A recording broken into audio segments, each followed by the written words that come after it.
bit. Good evening, everybody.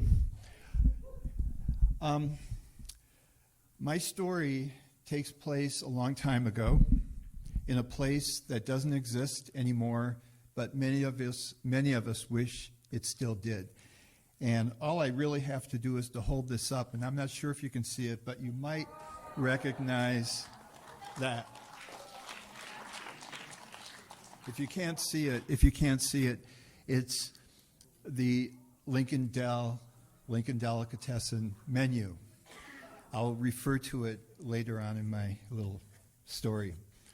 But my story starts when I was 16 years old, and during that period of time, it was my father's fervent desire, in fact, it was his non-negotiable edict, that I would have summer jobs in which I would participate in hard physical labor. That's the way he was. He wanted to groom a person with who had experienced that, and I understand that. But when you're 16, eventually you want to branch out to yourself. And the fates were with me when one summer word spread through St. Louis Park like wildfire, as I'm sure you can imagine, that Maury and Izzy Burenberg were hiring extra busboys for the summer. The ideal job, I thought, a cushy job compared to what I was doing for sure. And it was my goal to become one of those busboys at the Lincoln Dell. Well, I had to pursue this job without telling my father because he would never have let me apply for the job because he was always finding me these jobs in scrap yards and factories and that kind of thing. So what I did, towards the end of the school year, I put on my suit and tie and armed with a forged note from my sister that read something along the lines of, "Please excuse our son from school today. He has important family matters to attend to," signed Mr. and Mrs. Arnold Schwartz. I went to school, handed them my note, left school, hopped on my Schwinn with my suit and tie and headed to the Lincoln Dell, whereupon I entered the Dell, and I knew it quite well. I knew exactly where to go. Maury Burenberg was situated at his table in the middle of the Dell with all of his cronies, smoking and swearing and arguing and doing all these things. And I approached Maury and I said, "Mr. Burenberg, I'm here to apply for the busboy job at the Lincoln Dell." Whereupon I thought he was going to take me downstairs, maybe wherever his plush office was, sit me down, and we'd go through the ritual of applying for the job. Instead, he sat me down right there with all the cronies and asked me 4 questions. Question number 1, "Who's your father?" I said, "Arnold Schwartz." He says, "Arnold Schwartz, the past president of Aaron Millstein B'nai B'rith?" Now, I didn't even realize my father had a personal life, so I didn't know the answer to that. But Maury seemed impressed, so I said, "Yep, that's the one." What was your last job? Well, my last job, I said, was sorting metal scraps at American Iron and Supply down on, near the Mississippi. And he said, "Were you good at it?" And I said, "Yeah." The foreman, Rico, said that I was the best metal scrap sorter in the yard. When in fact, there was no such thing as good or bad sorters, you just did the job. Question number 3, "What's your favorite item on the menu?" That was tricky. Every item on the menu was my favorite. But if I had to choose one, I chose the Triple Tootsie. If you don't remember the Triple Tootsie, I'll just tell you it was 3 perfect French rolls, sandwiches, pastrami, corned beef, and chopped liver, and a huge plate of perfect French fries.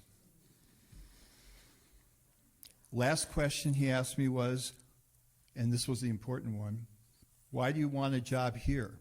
And there was really only one answer, and that was, It's the Lincoln Dell. I think Maury liked that answer because he stood up, and I assumed that he was going to offer me the job. And I expected that maybe he would shake my hand, pat me on the back, welcome me aboard, mazel tov, and I'd be ready to work. Instead, he said 4 words that I've kept with me all my life when I've started a new venture, a new job. And those words were, "Don't cock it up."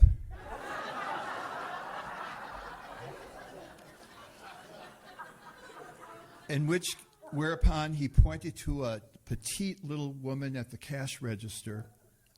Her name was Agnes.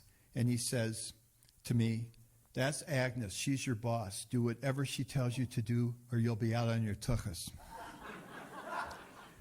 And then he shouted over to Agnes, and he said the magic words, "Agnes, give the kid the jacket." The jacket, the busboy jacket. Burgundy, starch-like cardboard, Nehru collared, beautiful buttons. And she says to me, "Put this on." And I put it on, and she said, "Don't take off your tie because our busboys wear ties." For the rest of the day, she trained me in to be the busboy, a busboy at the Lincoln Dell. Time went by for a week or so, and I got really good at what I was supposed to do. In fact, I even went home and wrote a list of all the chores that Agnes was training me to do, from filling the pickle and beet appetizer containers for each booth just at the right height, filling the water glasses at just the right height, cleaning the schmutz off the laminated menus, doing everything I needed to do. And really, I only had a few bumps in the road when I mistakenly challenged Mrs. Kornblum when she argued that her matzo ball soup was not hot. I saw steam coming from it, and I said, "It looks hot to me." And I thought she was going to plot. And Agnes came over and fixed things up and told me and said to me very distinctly, "Our customers are always right, even if they're wrong. Learn that." Well, time went on. I started getting real good. Probably got a pretty big head about being a busboy at the Dell. And like most things, they don't always turn out the way you expect them to. What happened was this. It was a Friday. I had the next day off. Agnes comes up to me and she says, "I'm short a busboy tomorrow. I need you to work." Now, normally that wouldn't be such a big deal. But I said, "Sorry, Agnes, I can't." And she goes, "What do you mean you can't?" I said, and I thought I was going to tell her the real reason, but I hesitated. Instead, thought back to my sister's note that she gave me when I got out of school to apply for the job. And I said, "Well, I have a family matter to attend to."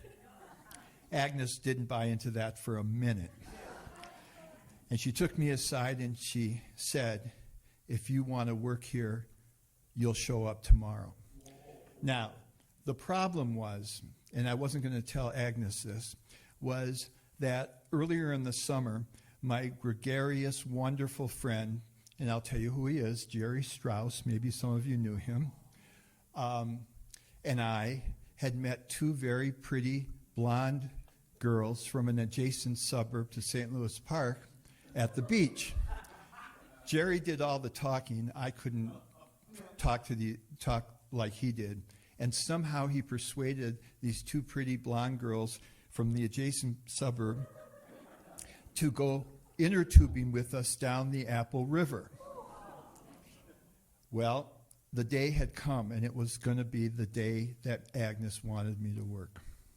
Now, you might be thinking, "My God, you've got this job. It's wonderful. Why in the world would you even think of not coming into work?" Well, I need to tell you and remind you, first of all, I was 16 years old. Many 16-year-olds don't always think with their brains.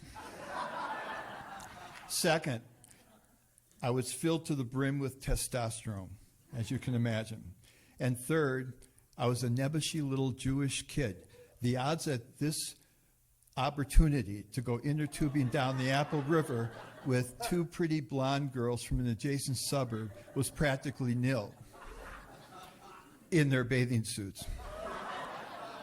So I moped and I sulked and I kvetched during my shift about how Agnes was ruining my life and hoping she would hear me and change her mind. Well, she did hear me, but she didn't change her mind. What I saw was Agnes and Maury huddling up at a table, and I'm thinking, this is it. I'm done. I'm going to be fired for my insolence. And Agnes said to me at a certain point of the day, Maury wants to see you. And that could only have meant one thing. But it wasn't that one thing. What happened was that Maury called me over, and he sat me down, and he said, "Do you drive?" I said, "Yeah, I have my license." And he reached down and he pulled out a big canvas bag with a zipper, and it said Northwestern National Bank on it. And then he reached down and he picked up a huge Lincoln Dell bag filled with cheese bagel and pastries and all kinds of goodies. And he said, "Take these to my bank." The pouch was filled with cash. And he said, "Take these to my bank and tell them it's from me." I said, "I don't know how I'm going to get there." And he pulled out of his pocket a set of car keys. And he says, "Take my car and don't wreck it." Well, cut to the chase. You're thinking, well, I wonder if he wrecked the car. I didn't wreck the car. But I drove his brand new Pontiac Bonneville convertible to the bank and was so proud of what I was doing that I even circumvented around St. Louis Park hoping that I would see some of my friends and this kind of thing. But during that time that I was driving,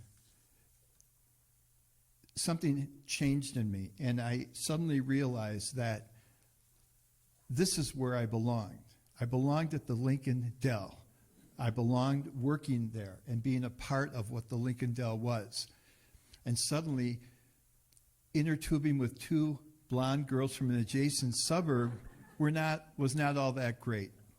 And I explained that to Jerry, and Jerry was very gracious and said, "Don't worry, I'll take them myself," as you can imagine.